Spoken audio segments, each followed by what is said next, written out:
My flight was supposed to land on Thursday. It landed Wednesday night, fog and all. An hour after a delay I'd spent praying against. By the time the taxi dropped me at the end of the pier, every window in the old pavilion was glowing gold. Which was strange, because nobody was supposed to be there. So I walked up the warped boardwalk in my travel clothes, suitcase wheels catching on every plank, and let myself in through the side door I'd oiled myself 3 weeks earlier. That's how I heard my fiancé before he heard me. He had his back to the door, phone pressed to his ear, one hand loose in his pocket like a man who had never once been caught at anything. And he said, in the smooth, lowered voice he used when he wanted to sound trustworthy, "Relax. The carpenter's gone by Friday. And once the wedding's done, she signs whatever I put in front of her. She won't even read it." Then he turned around.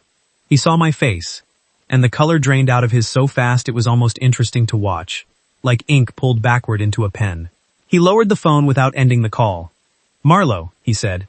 Then, quieter, almost begging, "Please. Please tell me you didn't hear that. I want to tell you what I did in that moment, but the truth is, I didn't do anything heroic.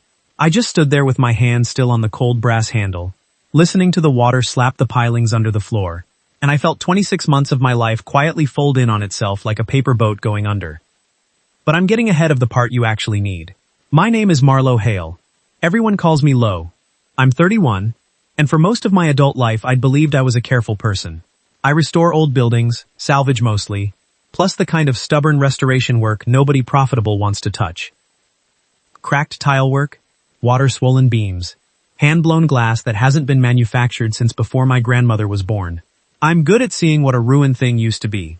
I am, it turns out, much worse at seeing what a person actually is while they're standing right in front of me wearing a very nice coat. The pavilion at the end of the pier in Harrow Cove was the most important building I'd ever owned, because I hadn't bought it. My grandmother left it to me. It was called the Lantern. 100-some years ago it had been a dance hall. A long, round-shouldered room built out over the water on iron pilings, with a maple floor that floated on springs so it gave a little under your feet, and a bandshell at the far end, shaped like the inside of a shell you'd hold to your ear. Strings of bulbs ran the perimeter. When they were lit and the windows fogged with breath, sailors and shop girls and farm kids danced there until the tide came up under the boards, and the whole room seemed to breathe. By the time it came to me, it was half dead. The roof leaked in 9 places. The famous floor had buckled into a slow wooden wave. 2 of the bandshell's ribs had rotted clean through. Nan had kept it standing on willpower and roofing tar for 30 years, and when she died she left me the building, the debt that came with it, and a single line in her will that the lawyer read out loud with a perfectly straight face. To my granddaughter Marlo, who is the only one who will understand why it has to stay. Preston did not understand why it had to stay. To be fair, Preston was very good at appearing to. I met him at a heritage fundraiser, the kind of evening where I'm always the underdressed woman with calluses, and he was the man who knew everyone's name and exactly how to make them feel chosen. He told me my work mattered. He said the words legacy and vision, and before I'd finished my first glass of wine. He drove me back to the pier that night and stood at the end of the boardwalk, looking at my crumbling dance hall against the moon. And he said, "Lo, this is the most romantic thing I've ever seen." And I believed him, because I wanted to, and because nobody had ever stood next to my impossible inheritance and called it romantic instead of a money pit. We got engaged 8 months later. He moved into my apartment over the salvage yard. He started using the word "our" about the pavilion. He started, gently, reasonably, always reasonably, suggesting that maybe full restoration was a fantasy. That maybe the responsible thing was to let the land become something sustainable. A boutique hotel group had reached out, he said. Just exploratory. Just numbers on a page. No harm in numbers. I said no. He smiled, kissed my forehead and said, "Of course. It's your decision." I'd never push. And then he'd let it go for exactly long enough that I'd start to feel unreasonable for having minded. If you've ever loved someone who never once raised their voice and somehow always won, you know exactly the kind of fog I was living in. So I did the only thing that ever made sense to me. I started fixing the building anyway. And to do that, I needed a carpenter. Which brings me to Eli. I'd put the word out at the lumberyard and the marina and the one diner in Harrow Cove that still had a corkboard. And for 2 weeks I got nothing but men who took one look at the floor and laughed. Then, on a gray Tuesday, a truck I didn't recognize pulled up at the foot of the pier, and a man got out who moved like he was apologizing to the dock for his own weight. Sawdust permanently worked into the creases of his knuckles. He'd built boats up the coast until the yard closed, and he looked at my dying dance hall the way nobody else had. Not as a liability, not as romance, but as a problem he could solve, which I would learn was the most romantic way anyone had ever looked at anything I owned.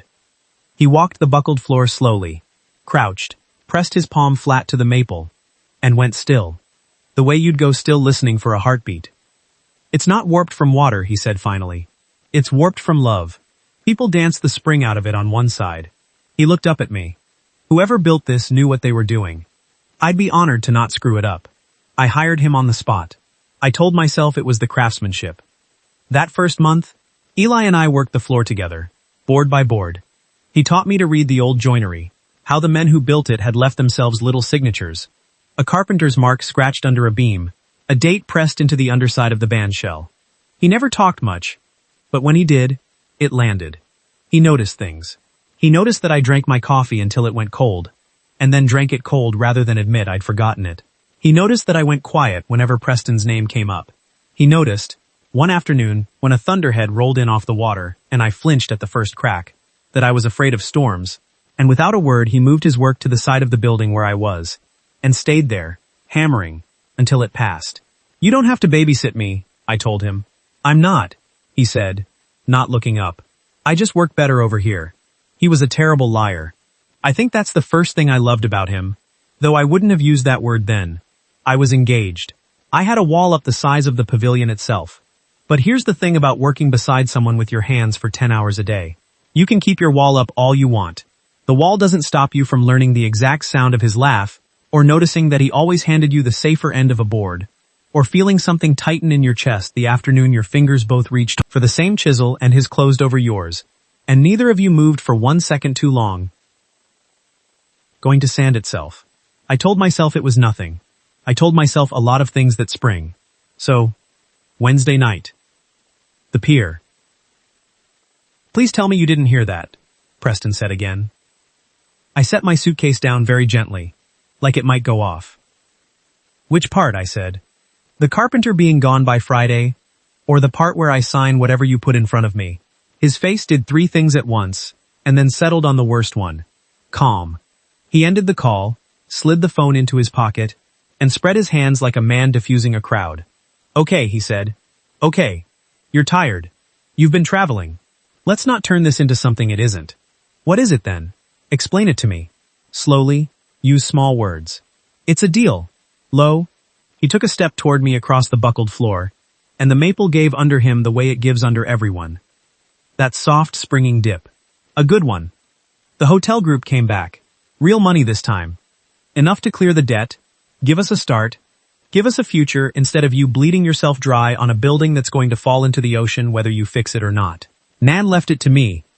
Your grandmother left you a burden. He said it gently, which was worse. She left you something she couldn't afford, because she couldn't bear to be the one who let it go. So she handed that to you. Is that love, Lo? Really? He tilted his head, and his voice dropped into the warm register, the one that had walked me back from 100 arguments. I'm trying to take care of you. That's all I've ever been doing. And I knew, if I brought it to you straight, you'd dig in. Because you always dig in. So yes, I was going to handle the hard part. After the wedding, so you didn't have to carry it. He smiled, sad and tender. That's not a betrayal. That's what a husband does. And I'll be honest with you, for about 4 seconds, it almost worked. That's how good he was. I actually felt the apology starting to form in my own mouth. The reflex to make peace. The muscle memory of being the unreasonable one. Then I heard the floor creak behind me, and I turned, and Eli was standing in the side doorway with a coil of wire over his shoulder, frozen, having clearly walked in halfway through. And Preston's eyes flicked to him, just for a second, and there was something there that wasn't calm at all. It was the look of a man recalculating who else now knew. You came back for your tools, I said to Eli. My voice didn't sound like mine. Forgot the meter, Eli said quietly. He hadn't moved. He was looking at me, not at Preston. I can go. No, I said. Stay. Preston laughed. Soft. Of course, he said. Of course he stays. He looked between us, and I watched him do the math out loud without saying a word. Watched him decide to use it. How long has this been going on exactly? And that was the thing that finally turned the key in me. Not the deal. Not even the lie. The fact that his very first instinct, caught red-handed selling my grandmother's bones out from under me, was to make me the guilty one. To reach for the oldest trick he had, turn the floor liquid under your feet, so you're too busy keeping your balance to notice you've been robbed. Nothing's going on, I said. And even if it were, it would still be less of a betrayal than the phone call I just walked in on. Lo, you were going to wait until I had a ring on and my guard down. My hands were shaking, so I crossed my arms to hide it. You weren't going to convince me. You were going to manage me. You hired your own lawyer. You've been talking to that hotel group for months, haven't you? Behind my back, while telling me to my face it was my decision. Something flickered across his expression. The smallest crack, there and gone. And I knew I was right. You're upset, he tried. You're not thinking clearly. No, I said, and my voice steadied, and it surprised both of us. I think I'm thinking clearly for the first time in 2 years. The silence after that had a texture. The tide knocked at the pilings. Somewhere out on the dark water, a buoy bell rang once. Preston looked at me, and the warmth ran out of his face like the last of the bathwater, and what was left underneath was something cold and tired and almost bored. And I understood, far too late, that was the real one. That was the man I'd almost married. You're going to lose the building anyway, he said flatly. You know that. The debt's real, Lo. Whatever you think of me. The covenant your grandmother put on it expires. And when it does, the bank decides. Not you. I was offering you a way to walk away with something, instead of nothing. He picked up his coat off the bandshell railing. When you've calmed down, call me. The offer's good until it isn't. He walked past me to the door. He paused beside Eli, looked him up and down once, and said pleasantly, She'll be a lot of work, you know. She thinks broken things are worth saving. Then he was gone. His nice shoes loud on the boardwalk, and the side door swung shut, and the spring went out of the floor as his weight left it, and the pavilion was just me and Eli and 100 years of other people's dancing. I made it about 10 seconds before my legs decided they were done. Eli crossed the floor faster than I'd ever seen him move and caught my elbow before I went down, and lowered me onto the bandshell steps, and crouched in front of me with both of my hands in his big sawdust ones, and didn't say a single useless thing. He didn't say it's going to be okay. He didn't say I'm sorry. He just held on until the shaking slowed. And then he said the only thing that could have reached me. He's wrong about one thing. His voice was very low. Broken things are worth saving. That's the whole job, Lo. That's all either of us has ever done. I looked up at him. His face was right there. Close. Open. Terrified for me and trying not to show it. And I thought, there you are. I've been working next to you for 3 months and I didn't let myself see you until everything else fell down. I didn't kiss him. You should know that. Not that night. He wouldn't have let me, and he'd have been right not to. I'd just lit my whole life on fire, and a man who'd kiss a woman in that state isn't a good man. And Eli was, infuriatingly, a good man. So instead he made me a cup of the cowboy coffee he brewed on a camp burner in the corner, and he sat next to me on the steps of the bandshell, our shoulders not quite touching, and we watched the fog move on the water until I could breathe again. But he was at the door, the wire coil back on his shoulder, and he stopped, and without turning around he said, For the record, there's nothing going on between us. He was wrong about that. A pause. But I'm not going to pretend I'd mind if there were. When you're ready. If you're ever ready, no rush. The building comes first. And for the first time in 2 years I felt something other than fog. I felt awake. Here's what I didn't have time to feel sorry for myself about. Preston was right about the covenant. I called Nan's old lawyer first thing in the morning, and the news was bad. My grandmother had placed the pavilion under a protective covenant decades ago, a legal promise that it couldn't be sold or demolished. But the covenant was tied to her, personally, and it expired 1 year after her death unless it was renewed by a formal heritage landmark designation from the county. That deadline was 11 days away. After that, the bank that held the restoration loan could force a sale to recover the debt. And the only buyer at the table was a hotel group whose architect had already drawn up plans that did not include a 100-year-old dance floor. 11 days to get a building landmarked.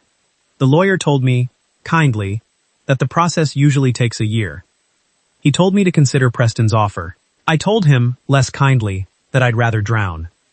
I hung up and stood in the empty pavilion, and felt the 11 days pressing on me like deep water. And then Eli's truck pulled up at the foot of the pier, an hour early, with a thermos and a roll of survey drawings under his arm. And he walked in and set them on the bandshell and said, "So, I might have been doing some research on my own time." It turned out the quiet carpenter who noticed everything had been noticing the building too. For weeks he'd been documenting it.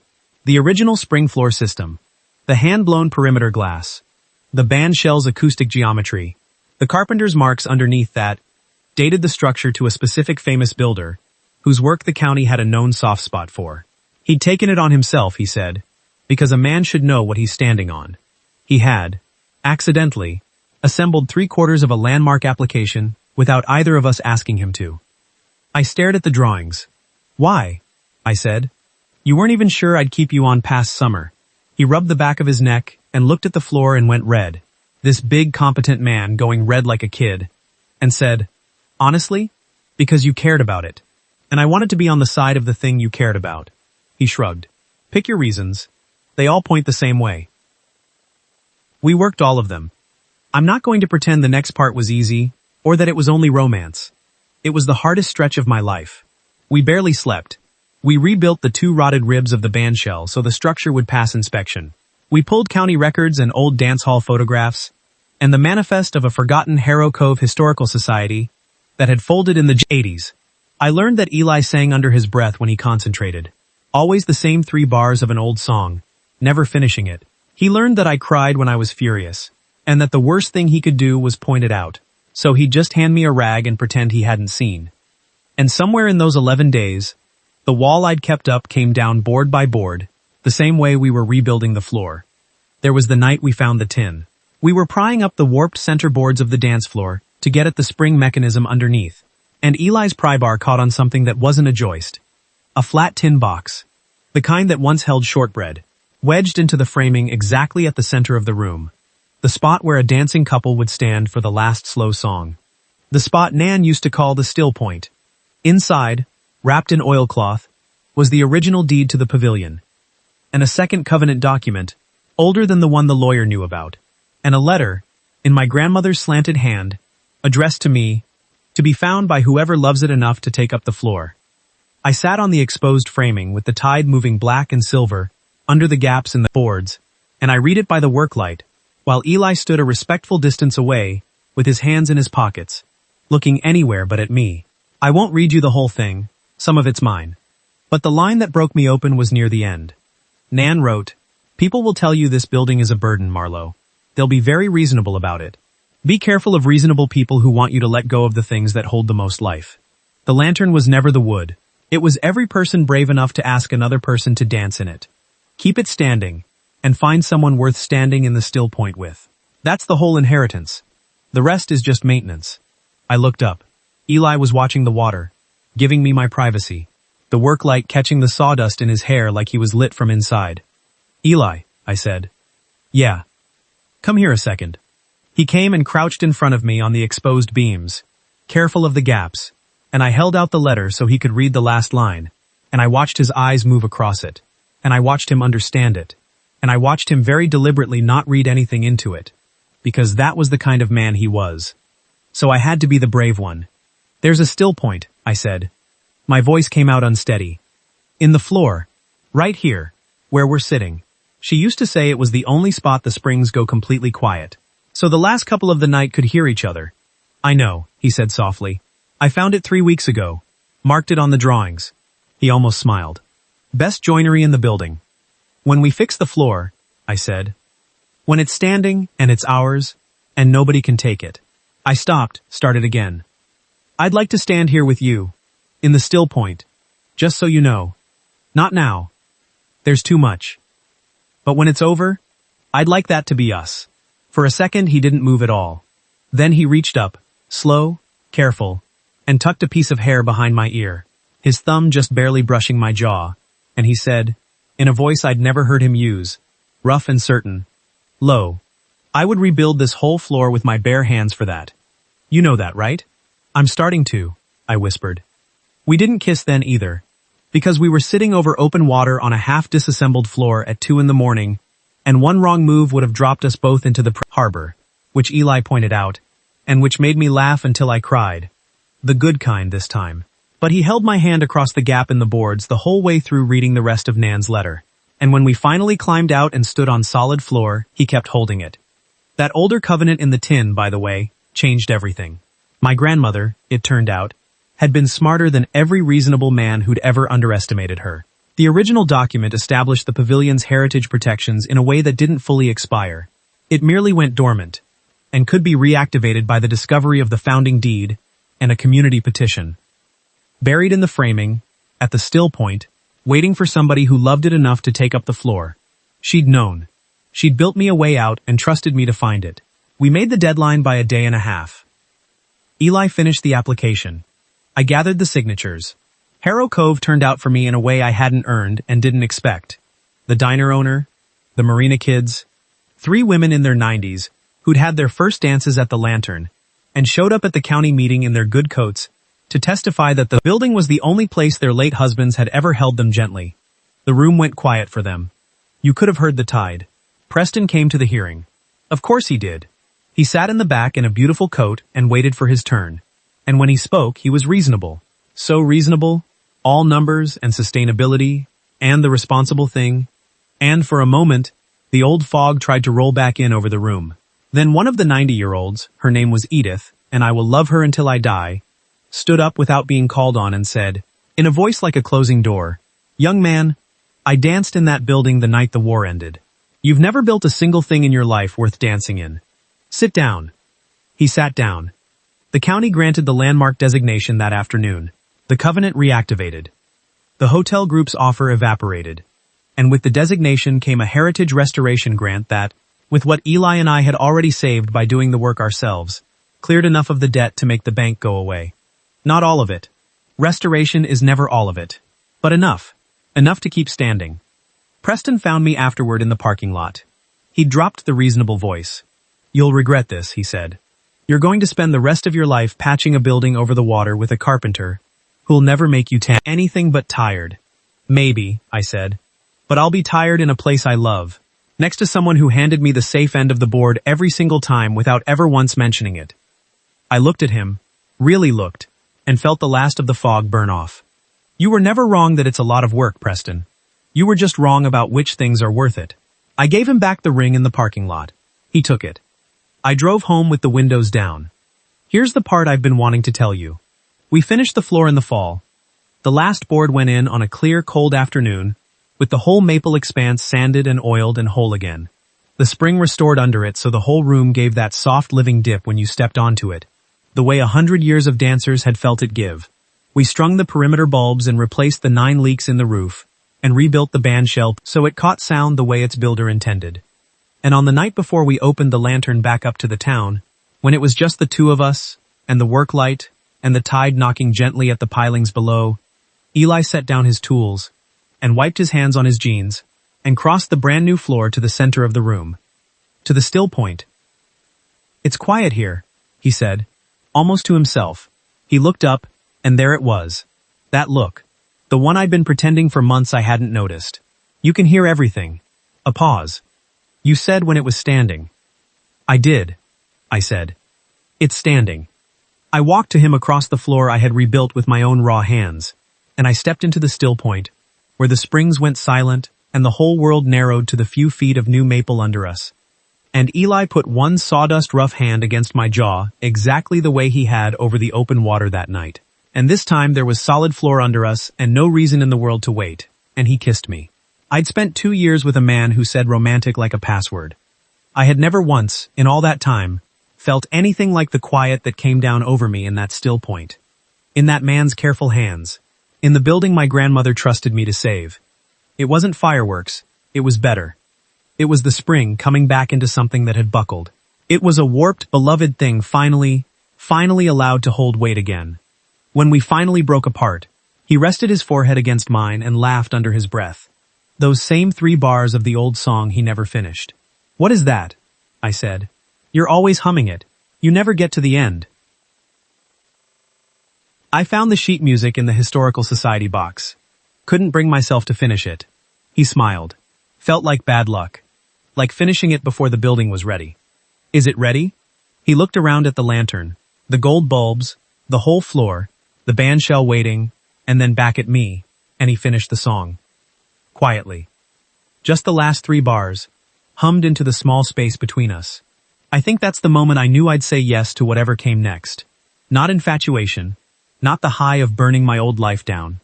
The other thing, the slow, ordinary, permanent thing. The kind where you already know how a man takes his coffee, and which board on the floor he's proudest of, and the exact shape of the song he was saving. We opened the lantern to Harrow Cove 3 weeks later. The whole town came. Edith got the first dance, on the arm of the marina mechanic, and the spring floor gave under them the way it was built to. And she closed her eyes, and I had to step outside onto the boardwalk for a minute because I couldn't see through the tears. Eli found me out there in the cold, the music spilling warm through the windows behind us, and he didn't say anything.